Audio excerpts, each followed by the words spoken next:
and playing and drinking with just water because it's so healthy for me. Uh, Losing weight because it's so great. Being able to walk and then talk the talk because I'm about to travel. I'm about to unravel. Stepping on the gravel. Uh, Swinging my Havel great sword, referencing Dark Souls. So old from software. Where? Yeah, Over there. that's over there. Watch out for That's a that town. bear, Oh shoot! cause he How might. strong are you? Oh, sorry. Way You go. too way too strong. You better ask Blue for her Blues Clues. It's funny because like when if have you ever played a Dark Souls game yet or a Souls game yet? No, I haven't. Okay, like one of like I no started the joke. thing, by the way. Oh wait, like okay, that's fine. On my side, I So did. my Yeah. oh, I should probably start recording on my end too. Um, but yeah, no joke that like my credit card number is. Uh But no, huh. it's funny that like when I said how strong are you, and then you followed up in every Souls like game. That's kind of like the mantra of running into every new enemy and boss. Is that like you approach them, you see like friend or foe, oh they're ready to they're in their guard stance, and then you attack them, and based off how much of their health bars chipped away, is like all right, I'm fighting you now, or I'm gonna come back later. That's true, actually. Wow. Yeah, I need to play those. Those are on my bucket list of games. To play I highly recommend it. at And then some point. fortunately, because you got a gaming PC, you can play Dark Souls Remastered, which I think improves the original gameplay. I'm I believe. sure. Well, I can't say that because there's some remakes that kind of do worse. So I can't even say that actually. Yeah. That would be cap. Actually, I don't think they have caps in Dark Souls. You Just sure? in the medieval times, maybe, You sure about that? possibly. Oh yeah, sorry. Let me start the timer on my thing too. Yeah, you do All that. right. Oh no. And Back while you do on. that, let me grab my Steam Deck. I can play that. Wait, play the what now?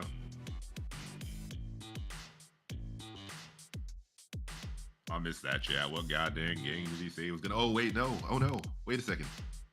Uh, it's a good thing we didn't officially start. There we go. All right. Am I good? Am I good? Test, test, 1, 2. Turn up the audio just a little bit. Test, test. Okay. Test. Slide the Testing, mic a little bit. testing. 1, 2, 3, 4, 5. His name is Tetsu, Tetsu, Tetsu, Tetsu. That's my name. Seems you found me, warrior. Wait, isn't Tetsu Tetsu isn't he like a lot more hot blooded in My Hero? He's the other, Tetsu. yeah, that like one of the foil to what's his face, the red hair guy who can also make his entire body rock hard.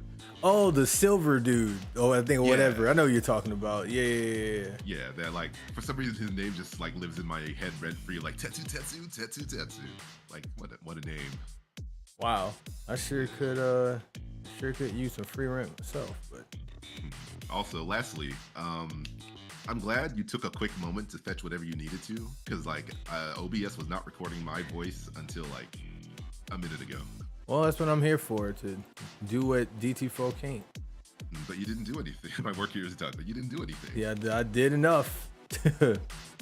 All right, but are we ready to officially start, or are we just like Sure. hitting the ground running? No, we can. I mean, we can hit the ground running too. That's fine. All right. Well, okay.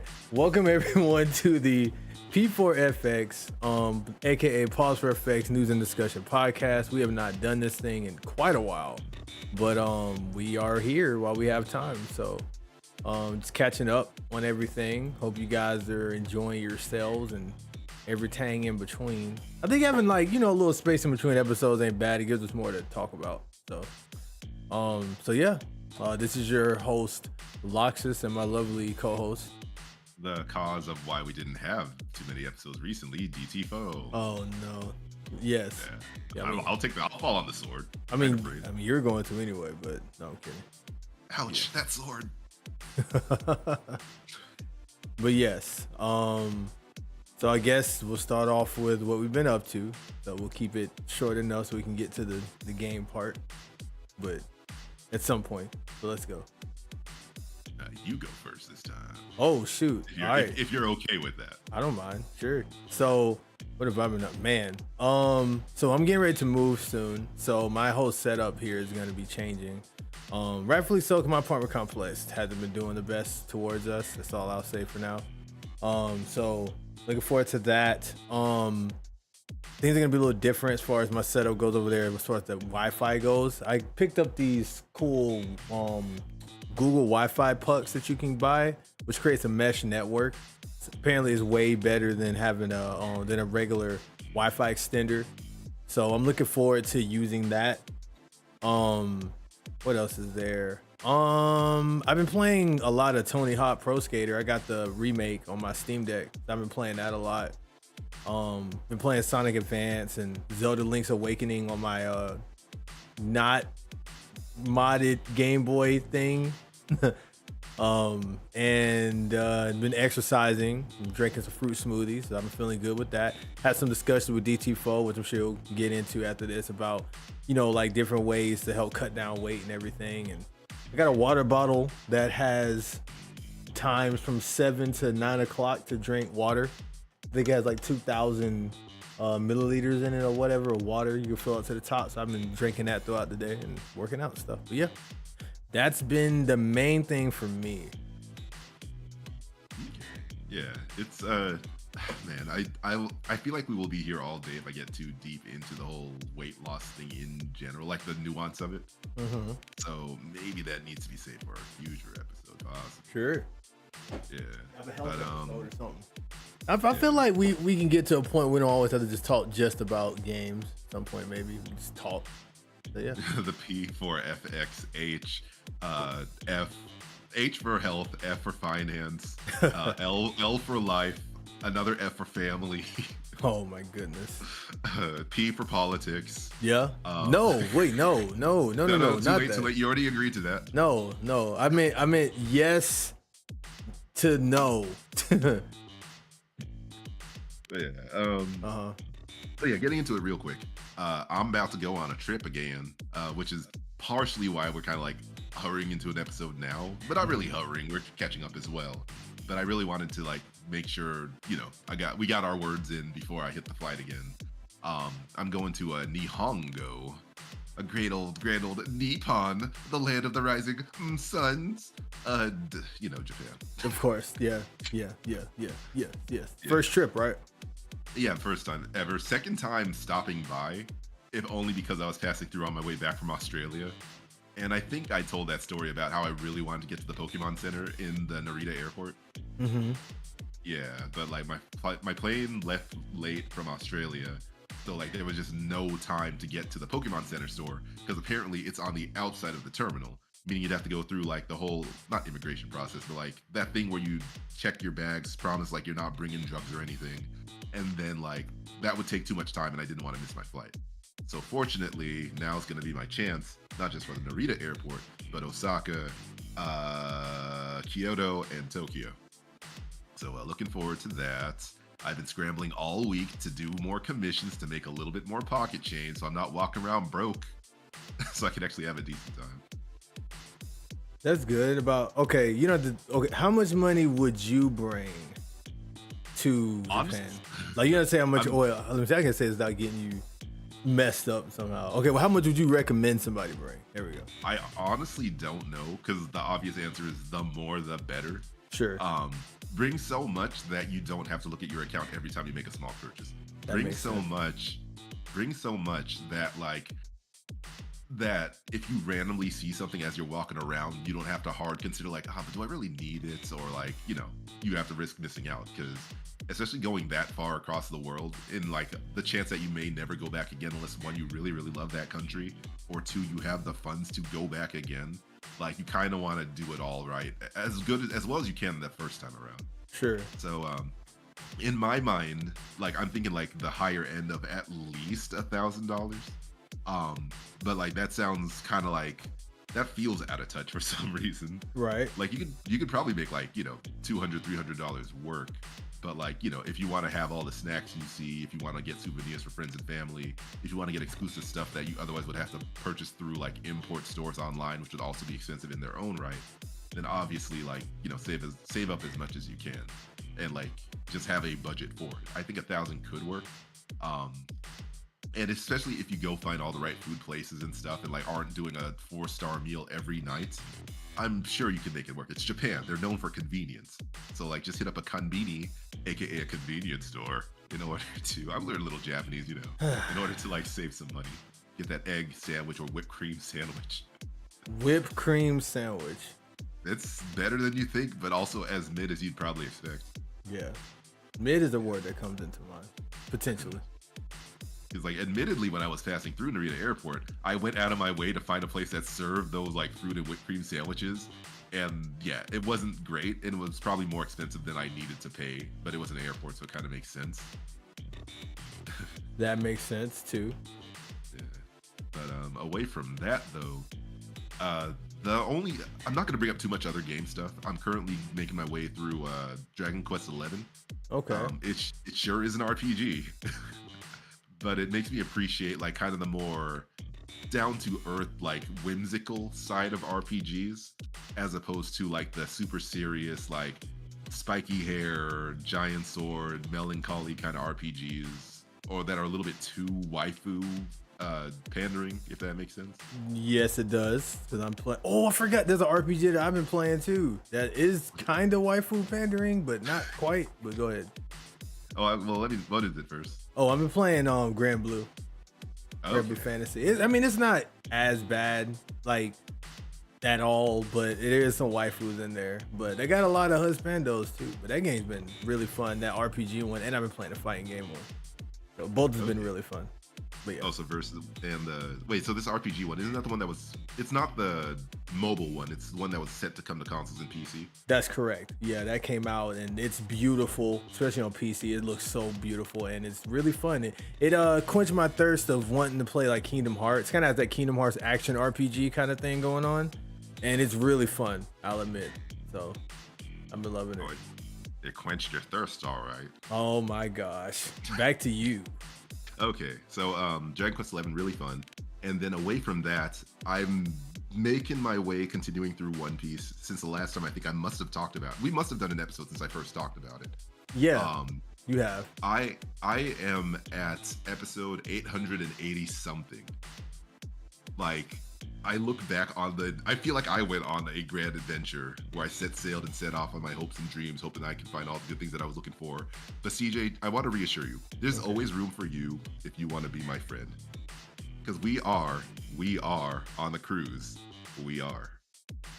Thank you for speaking those lyrics out to me. And I graciously accept your offer there. That means you're gonna watch it now, right? Never. But no, I'll probably watch Fair it enough. when I'll probably watch it once they do. I heard it's supposed to be remaking like the beginning of the series or something. I'll probably watch it during that time. So my guess, because I heard that news too, I suspect it's going to be a limited series. Because I just can't see how they could like retell that story while skipping so much of the nuance that goes into like a 20-something year-long series that's all interconnected. Right. Like, again, not to get too deep into it, I know we're short on time, but are you familiar with the concept of Chekhov's gun? Yes. The trope Yep. called. Yeah, it's like when you show something and then it kind of pays off or shows up again later or something like that. Yes, and that has been One Piece in a nutshell for like the past over 1,000 episodes now. You'll see some wacky character show up with a weird gimmick or a weird talking, like a tick or something, and like you're like, hey, what a weird funny fellow that guy is, or like, God, he's so annoying, or man, what a jerk. And then like later on, it's like, oh, this is why they act this way. Like, oh, it's trauma. Oh, it's abuse. Oh, it's their upbringing. Or just like, they'll just say like, man, I'm so thirsty. I'm so glad I have this tall glass of water for me. And then 50 episodes later, that glass of water comes back to save the day somehow. Wow, yeah. I mean, Naruto's done that too. I think it's like a shonen thing. But Frogger from over in the YouTube chat says that they're remaking the whole series. Oh, okay. Yeah, that's what I was getting into. I honestly just can't see it. Aside from like maybe vignettes or like doing little arcs around this main series, because I think currently they're just planning to do Romance Dawn, which is like the beginning of the series, I believe, when Luffy, Zoro, Nami, and Usopp and Sanji join the crew. if even that much. But I just can't see them doing it's like even the live action. I can't see them ever catching up to a series that hasn't even ended yet, or cover an entire series that hasn't ended yet. So I maybe I'm just out of the loop, but I Maybe. just personally can't see it. I feel like they'll at least try to do some of the ones that maybe hasn't dated well. And welcome to the stream, Pixel and Frogger. I appreciate you guys tuning in. Well, that's the thing. I feel like One Piece was very much ahead of its time because, like, I don't know the best way to say it without like feeling dated myself, but like how the LGBTQ discourse and everything going on and being like much more accepting about it these days. Mm-hmm.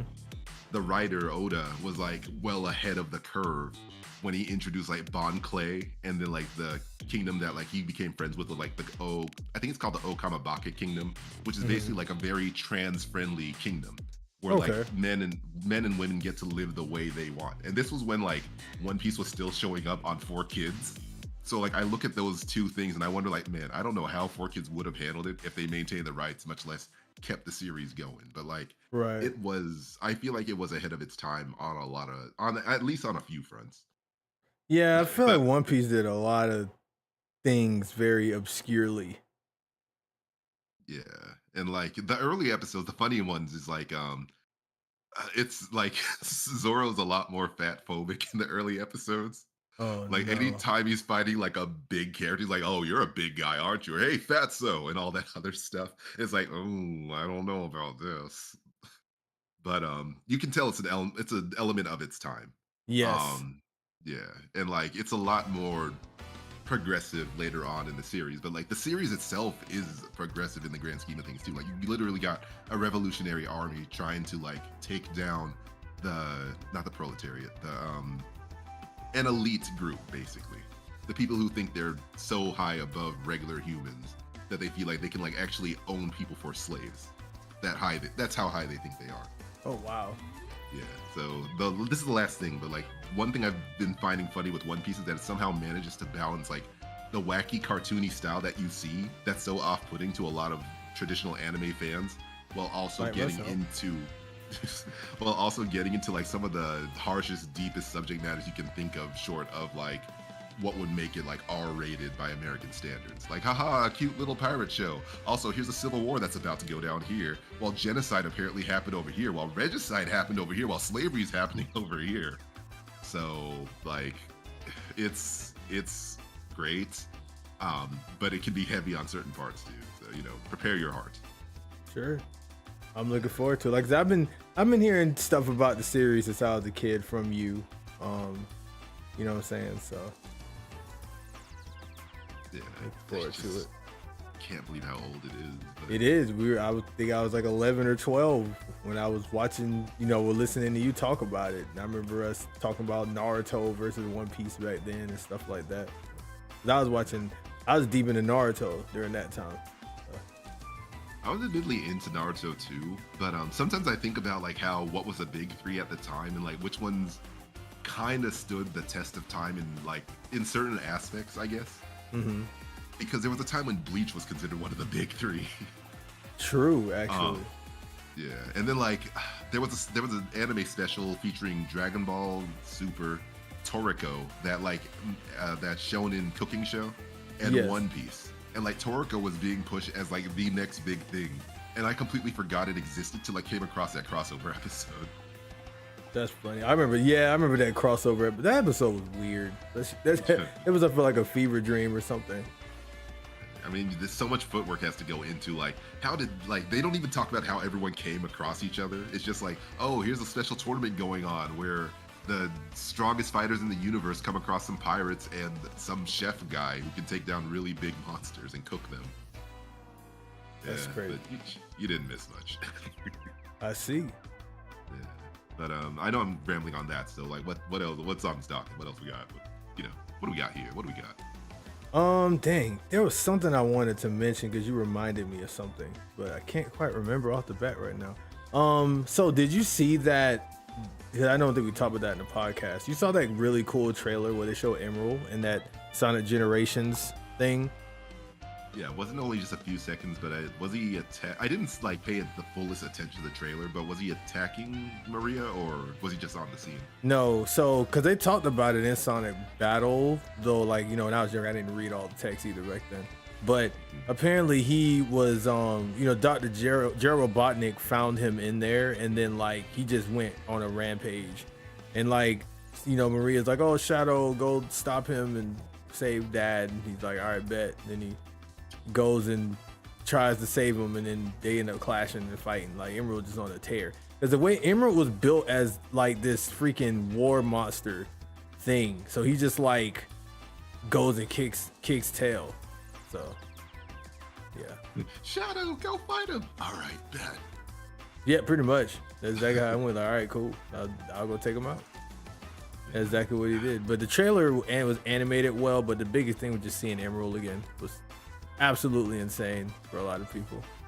Yeah, because the last official time, not counting Sonic Prime, which we don't talk about anymore, was Sonic Advance. Why? I like Sonic Prime. It was a nice ride, but I feel ultimately it was forgettable. Really? I don't feel like that, but I can understand why somebody would. Yeah, we would have to save a whole other episode for that. Sure, that's cool. Yeah, but no, I mean, anyone who enjoyed it, like, for sure, I'm glad they had a nice time. I'm sure it was one of them.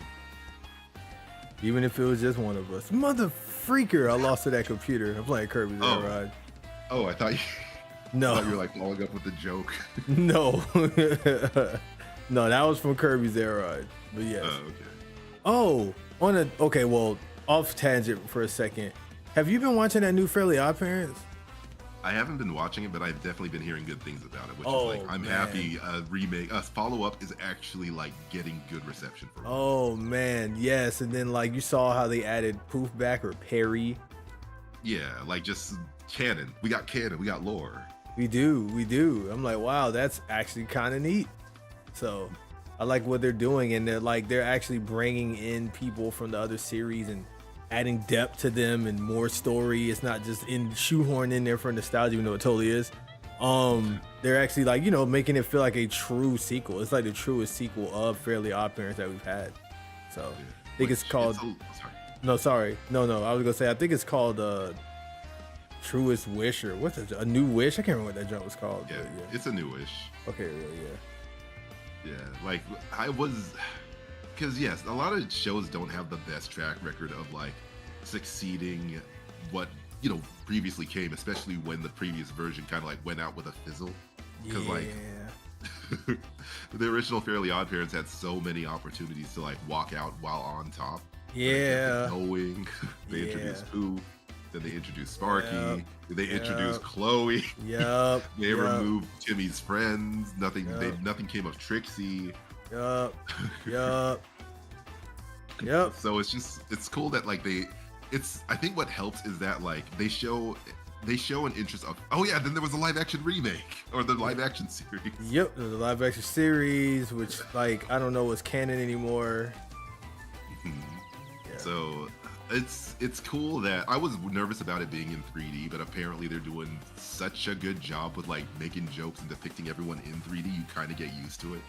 Yeah, it's like this weird kind of like thing where it's 3D, but you could still get some 2D like things in there. Like I guess the expressions and everything I don't feel was hampered. You know, like it's not like it's 3D, but it's this weird artistic kind of 3D. You know? Yeah, stylized. What they call it back there in we the go studio right there. There you go, stylized. I like it. I think it's cool. Yeah, so like when I get time, especially when I get over my One Piece kick, which I got like 200 or so episodes to go, I definitely want to jump into stuff, and Fairly Odd Parents: A New Wish is definitely on my list to check out and just see what everyone's talking about. Cool. Yeah, I'd say so. Everyone's gonna think I'm you. Oh my goodness. I was watching like a big history thing on like Fairly Odd Parents or something, where someone was going through the episodes, and they got to that Double T in the Morning episode, and I'm like, man, I think this is the most quoted thing from me and DT4 ever. This one episode by itself. Like, we quote so much stuff from Fairly Odd Parents. That and the Shoplifter one, like we quote a lot of stuff from Fairly Odd Parents. I think that might be our most quoted show. I think. Yeah, probably. You know, my niece had the nerve. Oh, sorry. I was gonna say, off the top of my head. dude, my niece insulted me so hard because both my nieces are huge SpongeBob fans. So for the oldest niece's 24th birthday, yeah, she's 24. No, 25 actually. 25. They got her. They're so funny. They got her a cake that had SpongeBob and Patrick going. What's better than 24, 25, or whatever they said. What they saying that again? SpongeBob, I think I found a number funnier than... No, I think it's like Patrick. I found a number funnier than 24. Oh, yeah. 25. Yeah, I remember that. So she insulted me, and then I just proved her right by forgetting slightly. But she didn't think I saw it. Like, she was trying to explain it to me, and I'm like, I watched the episode. What are you doing? Like, really? I'm like, I was like 11 when it came out. What are we doing? Or younger than that? Like, what are we doing here? But yeah, that jump was funny. And I'm like, no, you go for it. It's scary that we're living in a time where entertainment media is going to be a flat circle that's going to repeat itself quite a few times. Interesting. Yeah, like, well, you finish what you were going to say first, then I'll get into that. No, that was it, because I know I was going to transition to asking you a question about games, but so if it was about that, you keep going. Okay, so like basically, you know how our childhood shows are Scooby-Doo, Flintstones, so on and so forth? Yes. But those were also the childhood shows of people who grew up in the 60s and 70s.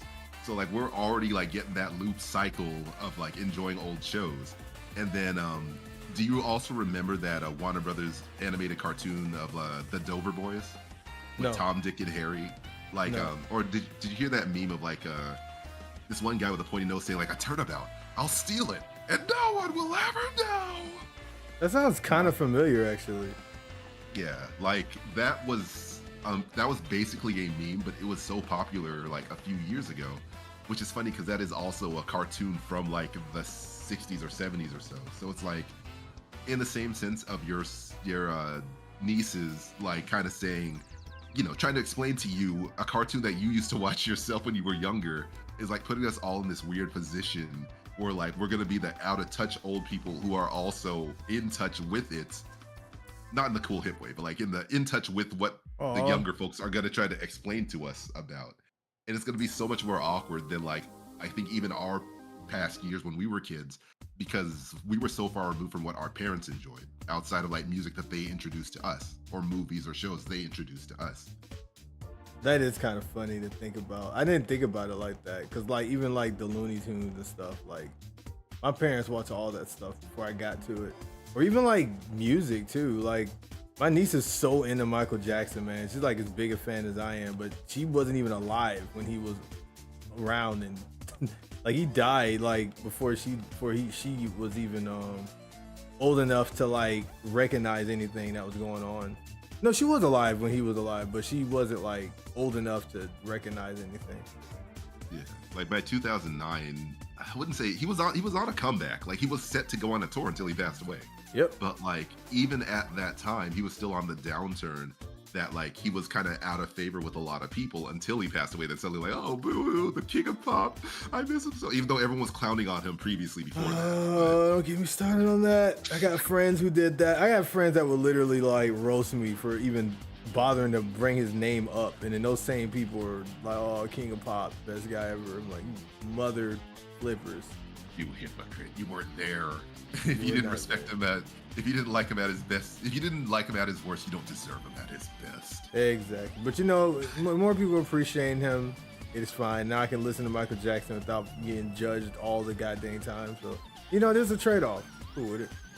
Oh, this just in. A new controversy has popped up. He is suddenly canceled again. You're not allowed to listen to Michael Jackson.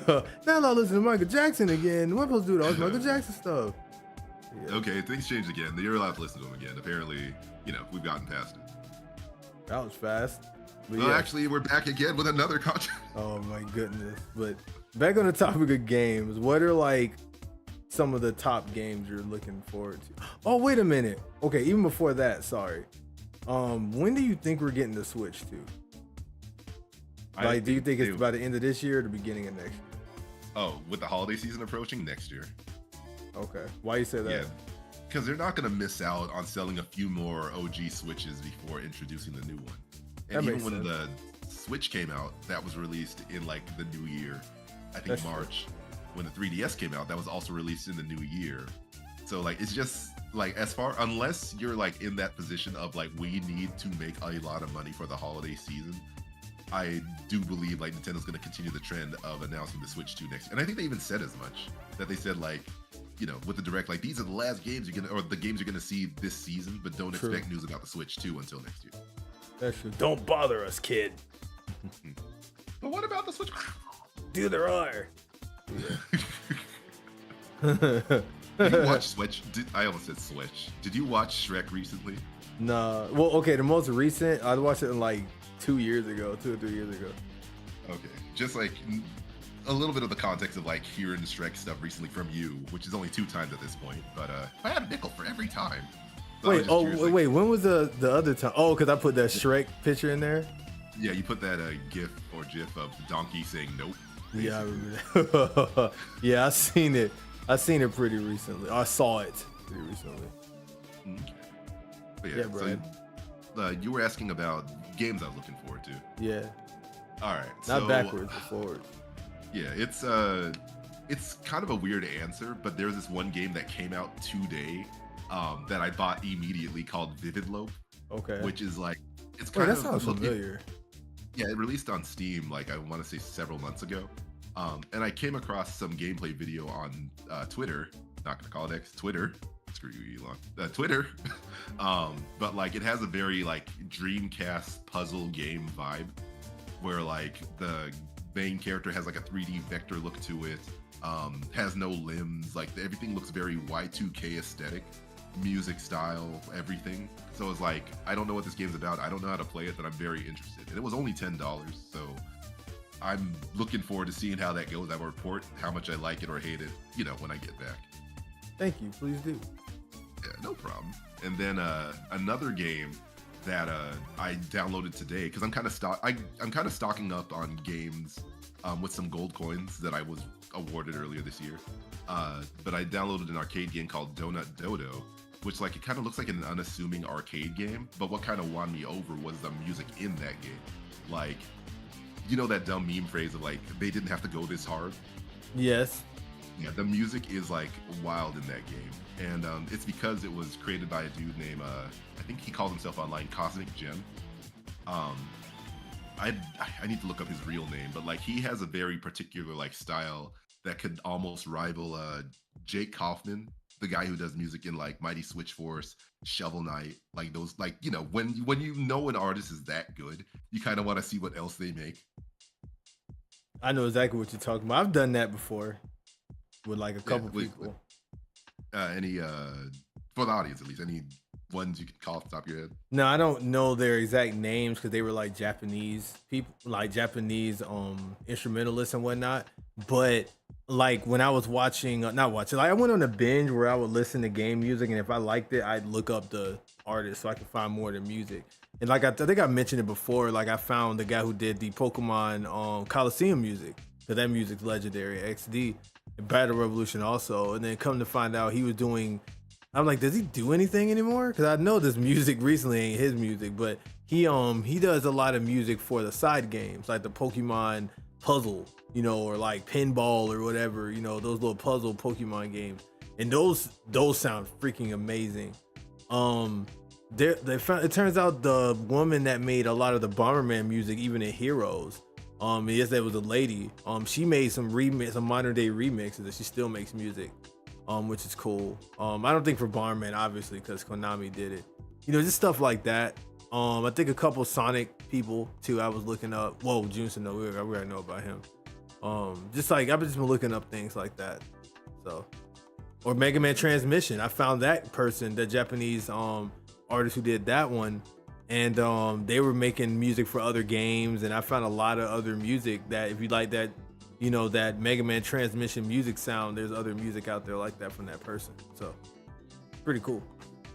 I wonder if I ran into one of their songs on SoundCloud before, because like there was a song I ran into that had such a battle network or network transmission style, and I think my brother was riding with me in the car at the time, and like I think we did find out he had some connection, but like, yeah, it's crazy like that there's these musicians out there, but also great that we live in a time where like it's like I like this person's music, I want to find more, and it's so easy to find it as opposed to back in the day where like good luck if you even knew that they made more songs, like to find them outside of like the one or two games you played. Basically. Yeah. And on that note, it's actually kind of wild because we used to literally sit down and like we had to listen to sound test like in the game to like sit and listen to music from games. It was kind of funny. Like, or we'd have to like you know, burn CDs and whatnot. Not me, somebody else. But yeah, hear that in there? No, I'm kidding. But yeah, CDs would have to be burned in order to you know, pull that kind of stuff off. So I think it's so cool. You just go to YouTube and listen to music now. It's so accessible, so easy, and everything. So. And like we're like gaming has gotten so huge that like these companies are releasing, you know, vinyls and CDs and like soundtracks officially to listen to on Spotify as well. Like one of the vinyls I hope to buy before it goes out of sale is the Mega Man Battle Network 1 vinyl. That's on sale on what's the one? Fangamer. They have a vinyl for that? Yes, for Mega Man Battle Network 1 only, unfortunately. Oh my goodness. I would have much more preferred to. How much is it? Surprisingly cheap last I checked. Now you say cheap. Now you're a collector, so cheap for you might be cheap for me. I mean, I'd be more for me.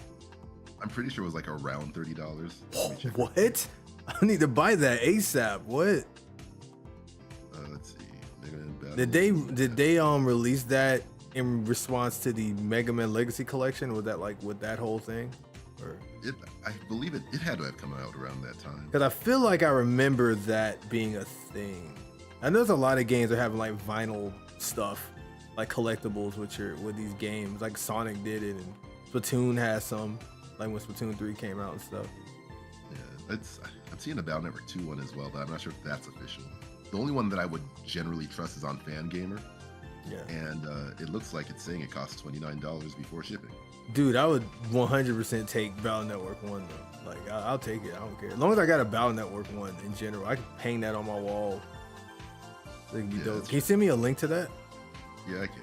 That is one of the downs, like vinyl, is that like they're cool to collect, but they're so impractical to listen to. You can't like. You're impractical. Of course I am. That's why I'm gonna shut up now. Thank you. I'm just kidding. I'm not talking about myself. Get back here, you. I was like, how long can I drag this out for?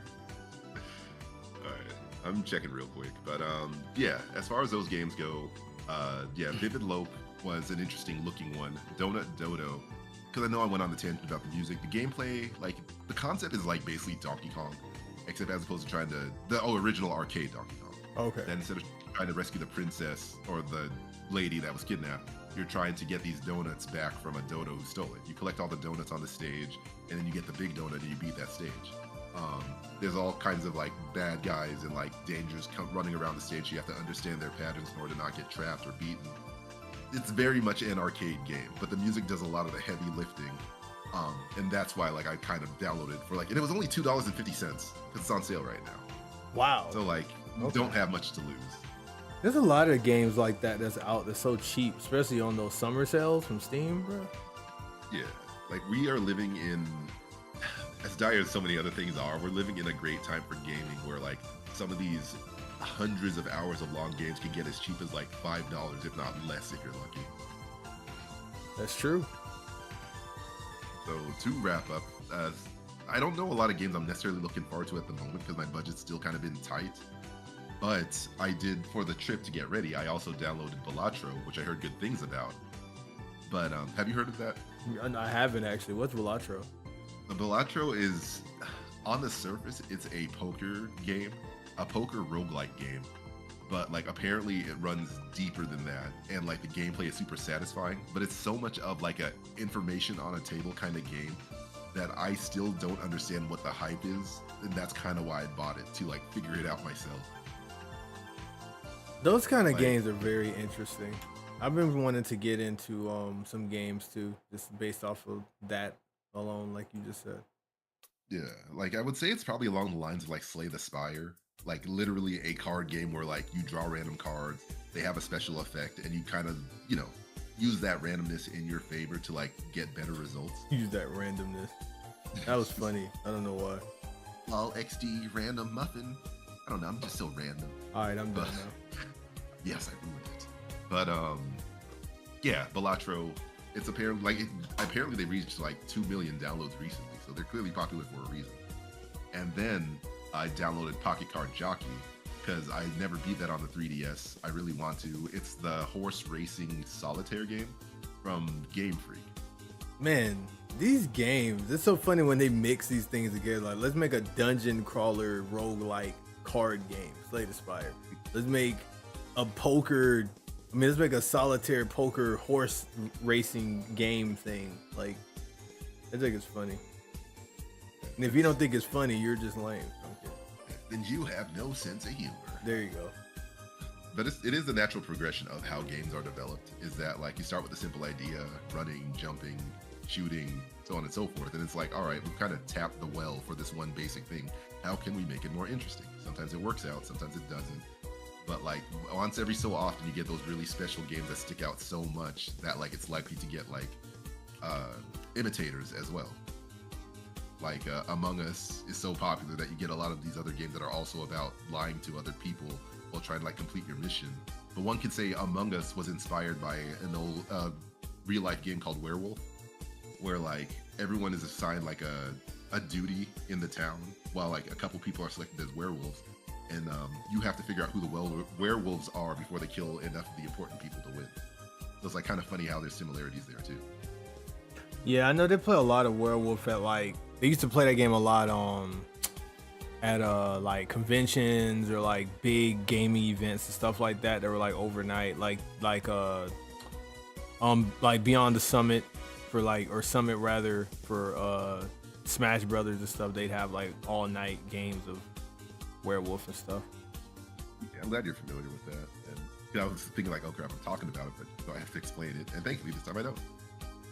I don't know everything about it, but I knew what you were talking about at least. So at the very least, it's a game where you have to be good at lying, basically. Or if you're on the hero side, you have to be good at deducing. If you're the villain side, you have to be really good at lying.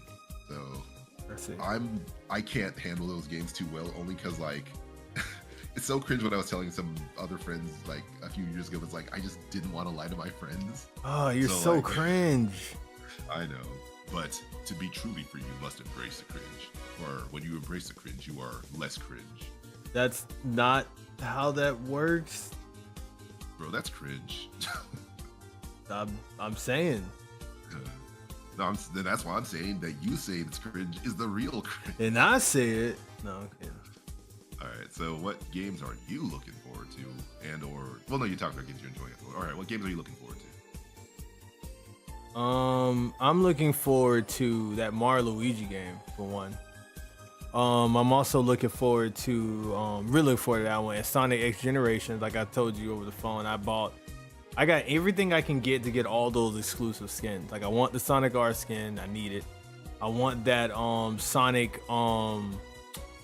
the Sonic Adventure one. I don't really too much care about that prototype Shadow skin too much. I don't really like the way that design looks, but I like that they're doing it. I think that's cool. What else is there? I feel like there was a lot announced and some things I thought was cool. Those are the two standouts for me. Everything else, there's not really a lot that super popped out to me. Oh, the Marvel vs. Capcom collection. Or that thingy with all those Marvel games in it. I'm looking forward to that too, actually. And what other Marvel games? The only one I know is Marvel vs. Capcom 2. I didn't know it came with other games. Yeah. It came with NBC. Are you joking? Or are you serious? Yeah, I'm joking. Oh, okay. I was about to go into a whole explanation. Okay. You start hearing like the serious anime explanation music. You see, there were 5 games that were announced for the new Marvel vs. Capcom. Oh, I was about to go in, boy. And then as you're explaining, I asked like the ignorant question, like, but how did they fit so many games into one? How did they get the rights from Disney in 2024? It's funny that you should ask that, DT. Well, you see, DT. You just hear that. Back in the day, when Marvel used to not be owned by Disney. That's what it sounds like. Hey, welcome to the stream, Alexander Smith, Panther, and Tendo. How you guys doing? Hope you guys are enjoying the podcast. Hola, como se llama? I appreciate everyone tuning in, by the way, so far into the live podcast that we did not schedule for any of y'all to see. So By the way, hopefully the audio's good. I didn't really do a mic check. I just kind of we're just doing it. So hopefully it sounds good. Yeah, hopefully. But Hopefully. so what else you got? What else you got? What else I got? Let me see. Me? Me? Who? Not me, Mitch. You. I need to probably look at a list of games coming out or something. I was kind of hoping you were going to be like, oh man, I'm looking for all these indie games. Let me see. Well, it's more that like I know I ramble a while, and I know where our time's kind of limited, so I'm trying to fight that urge pretty hard this time. We're gonna have to extend the time of these podcasts, aren't we? Yeah, probably. One thing for sure is that like one of the reasons why I'm trying to build up as much of a budget as possible is that like I'm hoping to find exclusive games in Japan that would otherwise be cheaper to buy there than to import overseas. Like that's a good point. And at the very least, I want to find this one game for Switch called. It has a very ridiculously long name, but like it's called like Mameda no Bakeru, which is like apparently. You're a baka. I said Bakeru with an E. Oh. Baka. They said Bakaro. Bakeru. Oh, okay. But it was supposedly a spiritual successor to Goemon, that ninja game that had a few games in the series back in the day. Yes. Yeah, but like because it's owned by Konami, the creators don't have the rights, and Konami being Konami is probably not going to be making a new Goemon game anytime soon. No. So this game obviously stars a new character, has an entire new world concept, but supposedly is made by some of the same people who made Goemon. Wow, that's pretty. Okay, I'm gonna interrupt you, Sly, for a second. I just think that's so cool how they find interesting ways to keep a game alive. Like, yeah, you may not get the characters or the story you want per se, but like if you like that game style and things about the game outside the actual characters, you can get something, you know? I think that's really cool. Yeah. Oh god, the full name, if anyone cares, is called Otogi Katsugeki Mameda no Bakeru, Oracle Saitaro no Saidan. I'm gonna let you know now, there's absolutely no way I'm gonna remember anything besides the Bakaru part or whatever. Yeah, I mean that's why I call it. That's why I just try to say like Mameda no Bakeru, because like if you look my at the man title, is a Baka. What? And the concept is also weird too, because like you see this clearly human character, but apparently he's originally a raccoon or a tanuki that uses some power to then transform into a human who uses taiko drumsticks in order to fight. That's cool. Like it's a very Japanese game. You're a very Japanese game. Yeah, hi, at least you will be soon. So that's Roxas-kun. Yeah. Boku wa Nihon Jin. That's all I got for that. Good game. GG. Nice approach. Nice on. God damn it, Switch Sports. Have you played Switch Sports and they added all that new stuff? Not in like 2 years. Ooh, man. So you ever try like golf? I already played Mario Golf, so it's like I'm not imagining that's gonna be any different. So I kind of didn't care.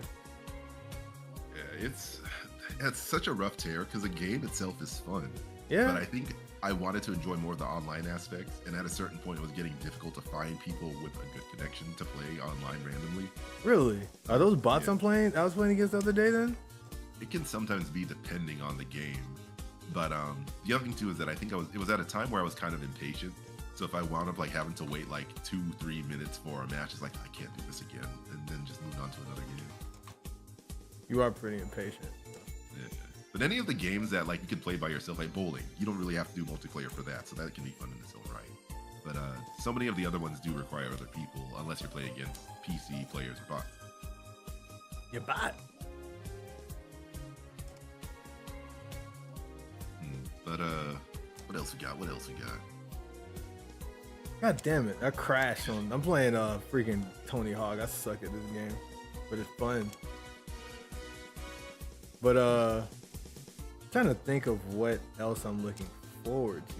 Say, I mean that's honestly pretty much it. Is there anything any game anybody in the chat's looking forward to? Yeah, we'll give our opinions on it. Oh yeah, and I will judge you. I judge you pretty hard. There's a lot of spoiler. We already know your taste sucks. Okay, so here's a question for you then. What games would you like a sequel or remake to in the upcoming year? I mean, I've been saying the Brave Fencer Musashi remake is around the corner. Musashi. But Square Enix don't want to hear it. Wait, does it have to be? Is it what I expect or what I hope would happen? It doesn't matter. Both. All right. The one I wish would happen that's never going to happen because it's related to Konami is a remake or re-release or sequel to Bomberman Fantasy Race. Oh man. Oh boy. Reaching for the stars.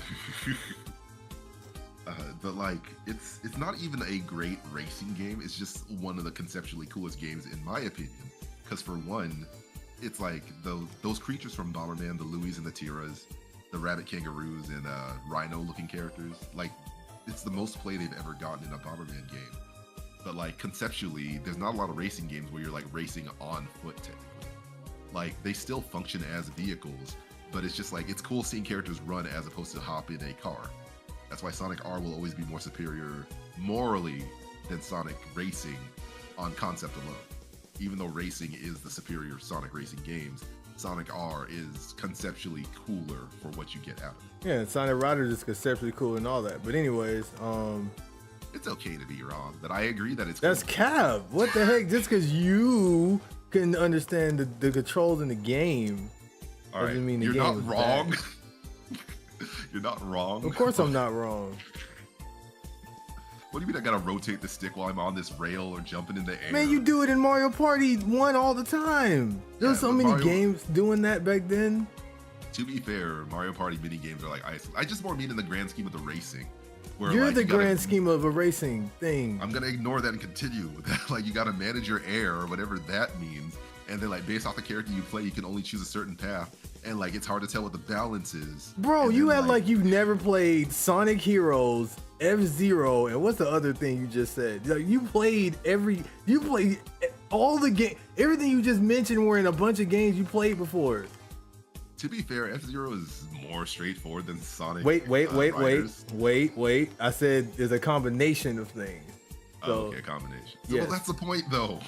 Okay. It's not just one thing. You got to figure out like all the other things that are being put together, which is cool once you figure it out.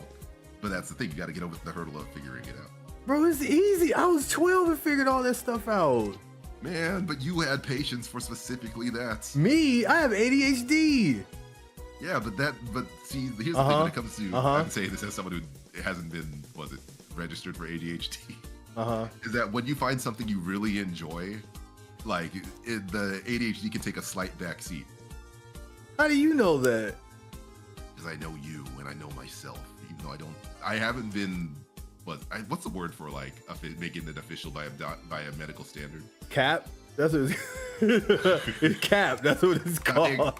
Diagnosed is what I was thinking. Ah, okay, yeah, cap. Yeah. Like I said, I've never been diagnosed to have ADHD, but I'm familiar with the concept of, oh, this is boring. Hey, there's something cooler over there. Versus like, I really enjoy this thing. This is gonna be my hyperfixation for the next 50 years. Okay, I'm not gonna lie. I will admit that you are right in that retrospect, because even D noticed that. He's just like, dude, like, I can get super bored like whenever. Okay, so let's say we're playing an MRPG, right? D's the kind of person that'll go all the way to the end and like not stop. But like, I'm the kind of person that's like, if I don't have something that's like interesting me, like if I have it, I'm like into it more than he is. I'm like 110% into something. But like, until I get it. Once I get the thing, it's like, okay, I don't care anymore. It's like, I don't have any more ambition to do this thing. You know what I'm saying? So it's weird. That does happen to me though. I have some, like with drawing. You saw how hard I went on drawing when I was into it. And then once I reached a certain point, it's like, and then I just stopped doing it for like 10 years. You know? Yeah. So it definitely takes a certain hurdle to kind of get through. Because like, that's why I can kind of relate. But that's why I wonder like, how deeply is that tied to ADHD versus like just kind of basic human/millennial and further behavior? Well, I think it's more so I interrupted you. No, you go. Oh, I was saying, well, I think it's because like on a base level, I think all of us are like that. but I think there's a certain level of like how much it can hinder you to a certain degree. Like for instance, like because my mom even noticed, like even in my adult life, there's certain things that like my memory's really bad, and like there's a certain level of having a short attention span where it's like, hold on, you know, it's like that's not like I like it's hard for me to focus when people are talking to me sometimes. Like I have to like really focus when people like even in a podcast, I'll be real with you, even in some of the older episodes of the podcast or even now, like when you're talking for long enough, like my brain does this little sound, like, you know, like when the TV is just, you know, back then when the TV goes all fuzzy and shit, my brain does that when people are talking for like more than maybe like 2 or 3 minutes. It's not because the person's boring. It's just like I just tune out. And like that really hindered me a lot in school when I was younger, because like a lot of things are lectures. But like as I got older, when I got to like towards the end of high school, I started kind of mastering the way I gotta learn. Like I'm a visual person, you know what I'm saying? And I gotta do it. Like I gotta be participating in it or I can't focus, you know what I'm saying? So I think that's kind of probably where it's like the extremism of those things where the ADHD spectrum thing kind of comes in. It makes sense. I think some of it is. Oh, and the hyper obsession, that too. The hyper obsession and the OCD like things that like the chat noticed it. Like I had I was in the middle of streaming and I looked in the thing and I saw that one of my pillows was like slightly unaligned or slightly slightly wrinkled. So I spent like 10 minutes just getting that right. And I'm in the middle of the stream because it was bothering me. Or like my hyper obsession over closed doors. Like I can't sit in a room with open doors. Like I can't do it. Like I'll go freaking bananas. I can understand that too, like an extent, because like I think we all grow up to like not want to keep our doors open unless we're prepared for people to walk by. Because like a door closed basically means like, hey, please respect my privacy, or at least knock before coming in, as opposed to like an open door where someone can just walk by, see you like, oh hey, Loftus, how you doing? I'm gonna stand here and take up your time for the next 30 minutes over this innocuous thing. Yes, that word you just said. Innocuous, as in unimportant. Yeah. Or at least like, you know, has no heavy, important, major impact in the moment. I like you, David. You're like a dictionary, but like you have human parts. Including, all right. So you're looking, Alexander Smith said, I'm looking to no rest for the wicked. Well, I guess I'm wicked because I don't get any rest these days because of work. But dang, no, not even a call for that? Okay. Yeah, I don't know what kind of game that is, but it sounds pretty interesting. And then Panther got Marvel Collection is one thing I'm looking forward to. The TMNT Power Ranger beat 'em. Oh yes, I forgot about that. Yes, dude, that Power Rangers beat 'em up looks amazing. Yeah. I'm looking forward to that too. Good point. Okay, that was announced during the Summer Games Fest. More like the Summer Lames Fest. Oh no, I miss E3. That is just crazy because they're just like, oh, here's this fest. We're gonna talk about games, but then let's talk about all the important games. Let's not talk about all the important games that you're looking forward to and tell you that ahead of time. Like, hey, please watch our show, but just know that anything you're actually looking forward to is not gonna be here. We're gonna tell you that now. So like, come to our cookout, but we're not gonna have any burgers or hot dogs. We're just gonna have corn dogs and water. Enjoy. It's definitely a curse and a blessing, because on one hand, like the streaming format seems like it would be the dream. Okay. The streaming format would be the dream, because like, all right, we're cutting through the whole corporate talk, we're cutting through the BS, we're gonna be getting straight to the games and get excited for all these. But then like when you kind of boil it down to nothing but trailers, it feels like so many things kind of blur together that like it's hard to like latch onto anything that feels important. Especially when like half of them or every other game is high fantasy, or every other game is a shooter, or every other game is like in the dark with like dreary graphics, or like every other game is like sci-fi in the same colorful, whimsical sense, but it's not like fun. And then occasionally you'll get like one or two of those games that do stand out. Like this isn't quite related to the Summer Games Fest, but it reminds me of that PlayStation State of Play, the most recent one, where they showed all these games, and like, but the game everyone got excited for was Astrobot, because it was the one game that looked like it was raw, fun, colorful, exciting, like just grabbing your attention kind of thing. Oh. And that's unfortunately what Summer Games Fest kind of felt like, was like, hey, here's all these games that, yeah, like you already mentioned, don't get your hopes up, is what like Jeff Keighley basically said. Or temper your expectations, basically, which already kind of puts a harm to it. But then it's just like, unless you're really into a specific like style or something, it just kind of melds together. Which is funny because like when the Nintendo Direct came out like the following week or a couple weeks later, it felt like, oh yeah, gaming's so back, man. Like during the Summer Games Fest, like, oh, it's so Jover. What's the point of gaming? Oh god. And then Nintendo comes and like, oh, I remember now. It's feeling, fun, color, passion. I miss at least having a Nintendo Direct or something. I miss E3 too, man. Like E3 used to be that thing, man. Like people don't understand. Like there's people that miss E3, but you really wasn't there. Like, man, E3, dude, like was something else back then.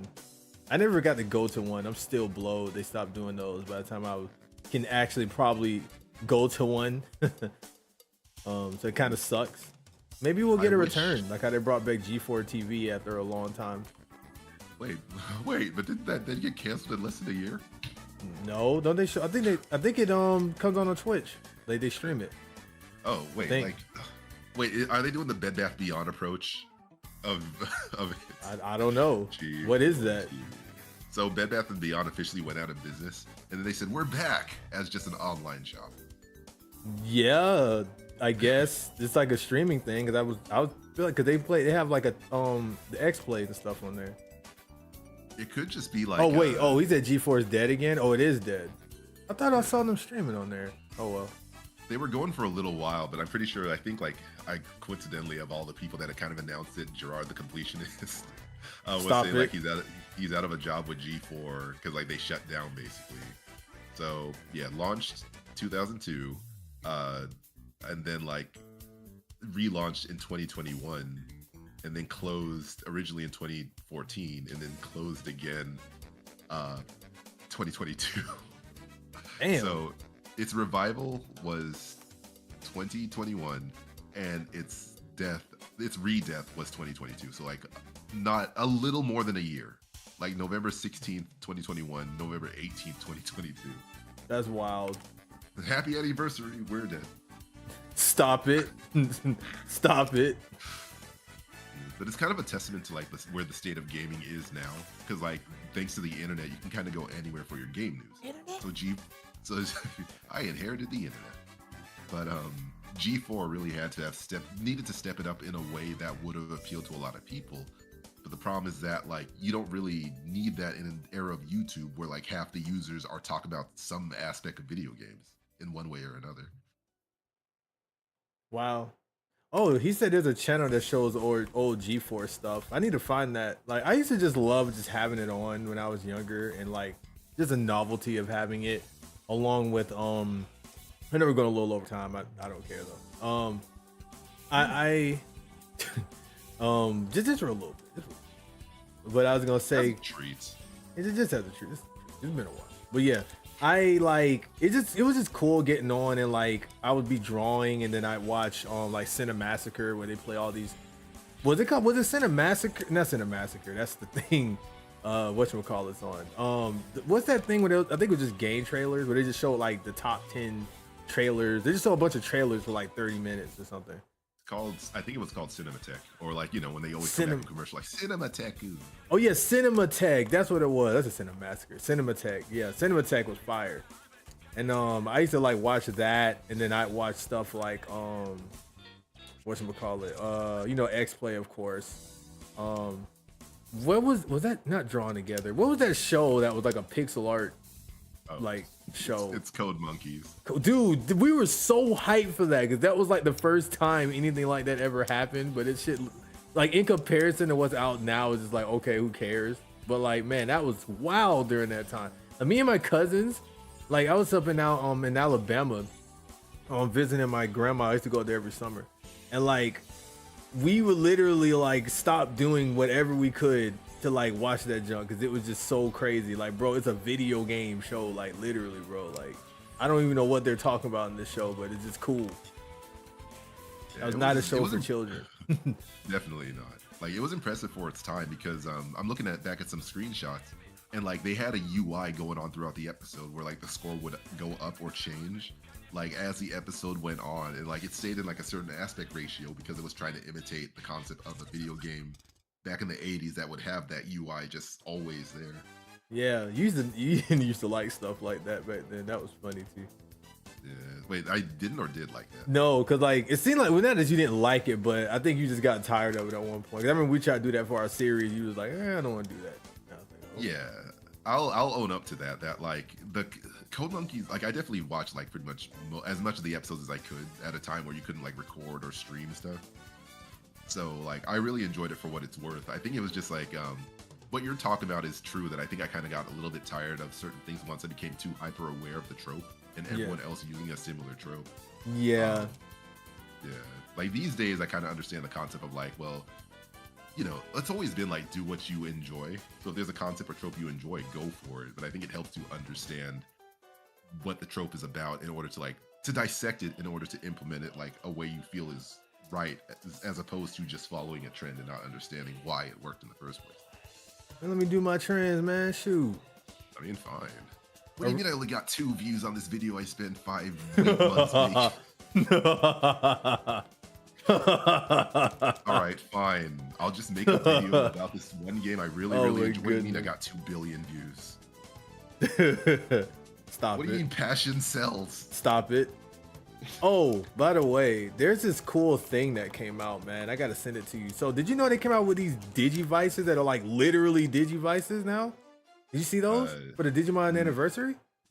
Let me see. Look up the G3 at least. Dude, look up the Digivice. Look up Digimon 25th anniversary Digivice. Like that shit, it's like a whole ass game. And like it's the same thing we had when we were younger, but they made it like an actual freaking thing. Like it's actually kind of sick. And I don't mean like COVID sick. I mean like, I'm just kidding. But like it's pretty sick. It's pretty nasty, bro. Like I'm not gonna hold you. I was like, bro, you can like $35. It's pretty expensive. I see why it is. Like you get access to like other Digimon, and like you can fight you go on a whole ass adventure. You can choose like which protagonist you have, and when you Digivolve, the thing glows. Like it's crazy. I want that thing. But like, wait, you found a site where you could purchase it? Cause I can. It was on. It's funny when I googled it. Like I just put in Digivice, and like Google brought up a few things, and I saw like on one of the pages said premium band. I was like, oh god, it's gonna be expensive. Is it available though? The pre-orders are sold out. Let me see what other options there are. Yeah, I was gonna say that. I'm buying one. Like I have to. I'm getting Matt's. Matt, you know the site? You know the site to get one? I'm looking because the only one I No, know. I'm talking about Alexander Smith. Oh. Check.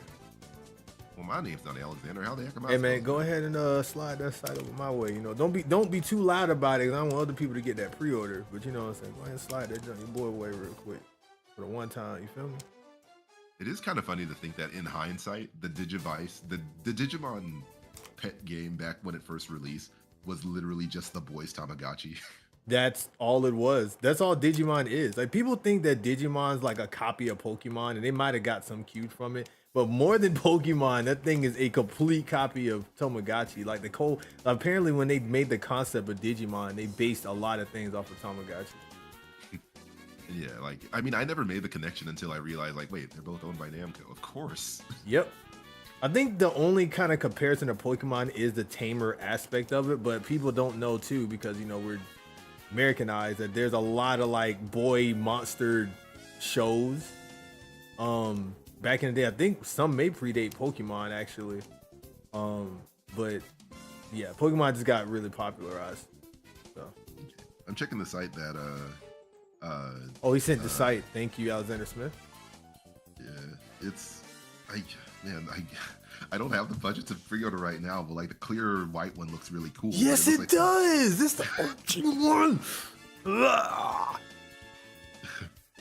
Yeah, I'm just. Oh, wait a second. I'm going to Japan though. Maybe it's not coming out in time. I'm buying, bro. Wait, is this joke still available? My next check. Nobody get involved. I need this joke. So, and I think it does the same thing like the other one does, where you shake it and things happen. I think they mentioned something about so many steps and something happens. So this would be really not. I don't think it actually like is an athletic fit thing. Wait, no, they have a fit watch version of this though. Did you know that? There's a watch version of this you can wear, like a Fitbit.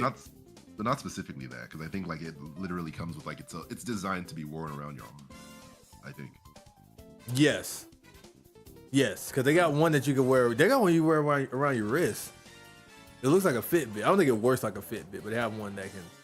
Shut up. But yes, I'm kidding. I don't know why I said that. But it's fine. But yeah, I would be down. I'm saying it's fine, like I did something wrong. Screw you. No worries, it's fine. Oh I'm just doing that whole anime thing where I'm holding my hand, my palms out, like just up to me, like my eyes closed with a big smile. You have no pause. I'm sorry. 4FX. You have the Vital Brace, Alexander Smith. So wait, so is it like a Fitbit thing or what is it? Sorry, I ruined your whole joke. Yeah, thanks a lot. I mean, it's fine. You'll be alright.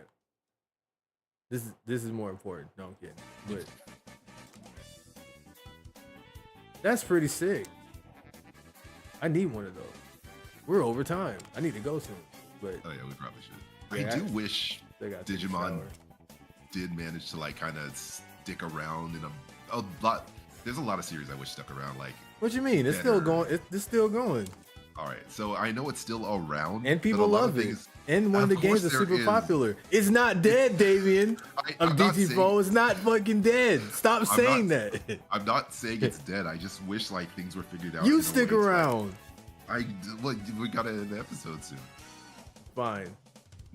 But no, I'm just saying I wish it kind of like pulled it off in a way to reach the kind of peaks that like Pokemon is at right now, as far as like you just bring it up with random people and like everyone loves it, man, woman, child, doesn't matter if you were there for the original or the one now. Yeah, that's true. But it feels like you kind of have to go out your way to find the fans, or that the fans that still love it mainly still love it out of the sake of the original 2 or 3 seasons. That's cap. That's cap. No. Sorry, I stepped away. It's the same site for it if you want one. Sure. And then I was asking Alexander Smith if you whatchamacallit, does it actually like work like a Fitbit, or like what exactly, or is it just like the same thing as a Digivice but on your wrist? But yes. How dare you insult Digimon fans? There are dozens of us. Exactly. Like what the heck? No, you're not supposed to agree with that. The joke of dozens means no more than like 80 something. Oh. Whoops. Oh no. Screw you. I don't mind being part of a niche fan base. I'm a Mega Man fan. I mean, oh boy, yeah, we're all starving. And I'm a Mischief Makers fan. You think I'm new to this? And Gravity Rush. To be fair, Mischief Makers was kind of a one-off. We just want more. You're one off. I'm tired of you today, man. I mean, I'm literally the same person who wishes we would have a sequel to Bomberman Fantasy Race. Or at the man, forget you and your stupid Louis. Yeah, how dare you? That's it. This episode. They put Louis in one of them Bomberman games. The freaking yeah. They put it in, so you're good. Screw you. No, it doesn't count though. For one, they're not the big cuddly cute ones. Of course I don't. I only know how to count to 0. That's not going to stop me because I can't read. Dang, I'm sorry. Sorry to hear that, bro. Those kids would be very upset if they knew how to read. That one was from King of the Hill. Oh man. But yeah, no, it's so many fandoms would be eating way better if companies actually wanted our money. Yeah. Oh, he said you put it on your wrist and monitors your heart. Stuffed loosely, it's a child's device, so it's not for serious tracking. You can have your Digimon get strong and Digivolve it up and have it fight others online and stuff. What? Dude, that's serious. Wow, that's a lot more like care put into that than I would think it would be. Actually, that's pretty sick. So they basically, like, we see Pokemon Go and these other Go games. Let's make our own. That's pretty sick though. It does you can download Monster. Sorry. Oh, you can download. No, you go. I didn't cut off enough of your joke. I was gonna say, or you can download Monster Hunter now and enjoy a better Pokemon Go. Yeah, I hear that game's pretty sick. I'm level 146, I think. I believe I have like 300 levels. I'm surprised how much I've been playing that game on. I'm not, but well, I don't usually play free-to-play mobile games like that in-depthly, but Monster Hunter it's like Monster Hunter Lite, unironically. It still has free-to-play transactional BS, but it's actually like active and takes skill. I guess I'm not surprised more so because I know how much you like Monster Hunter. So it's like, oh, more of that while I'm trying to be fit and do stuff. Like, it makes sense to me. As if I walk around playing that game much. I mean, apparently you do something if you're level 100 and something. Well, it's a lot of monsters show up hourly in the game. So, like, you can kind of sit in place, and if you're in a good spot, like, you'll get a chance to fight enough monsters and complete enough missions. I got tired of Pokemon Go because I tried to play it, and there was nothing but Rat-a-Tatters and Geodudes in my area. Like, I don't like this game. I'm done. Like, sick of this game. I'm gonna make a terrible joke of like, well, you get the Pokemon based off the area that you're in. So, oh boy, oh man, that's crazy. That's wild. But you do have to go out of your way, unfortunately. Like in some of those games, where like I think if you stand still, you're only gonna get some of like the quote unquote trash Pokemon, as opposed to walking over to that one iconic tower in your town or city. Or if you live in a city at all, like you're much better off. It was so funny because my mom was like, she called me and she's like, hey, there's some kids that came over talking about a dang Charmander in our backyard. I only knew what that was because when you were younger and stuff, so I let them over and they went and caught it. And I was like, wow, that's so funny. This could have been what Digimon had if they all right, guys. Well, this is a cool podcast you got to put my dang Steam Deck down. I'm on your side though. No, you're not allowed to utter Digimon in front of me anymore. But anyways, you guys, we done went over enough. Thank you so much for tuning in. I do appreciate it. Wish DT4 safe travels over in Japan. Make sure to take lots of pictures and everything and videos and all of that. And, you got to come back and tell us your full experience. Yeah, I imagine it's going to be quite the bizarre adventure. And when I come back, you'll see me as the next Hokage and King of the Pirates and the King of Games. Okay. What else? What are there? You know what's interesting? Dragon Ball doesn't really have that kind of end goal kind of. Goku just wants to be the strongest or get stronger. It's kind of weird when you think about that. Like as a shonen protagonist. It's its biggest strength and its biggest weakness, which is also funny that Goku is a shonen protagonist because he's a grandfather who's died like 3 times. That is also very funny, That is very funny. They tried to put in like Gohan to be like the new kid person and Goten and Trunks, but so how well that went. But yeah, it's interesting when you think about that. Very interesting. But that's why Dragon Ball runs so long, because it isn't tied to one specific goal. Goku's just like, I want to be stronger. Let's do it. So DT found the 2-piece. It's greater than the 1-piece. I'm gonna give him a 2-piece. I found the 2-piece because they got KFCs all over. All right, so guys, thanks for tuning in. I appreciate you, and I will see you guys next time. Take it easy. Bye. Peace.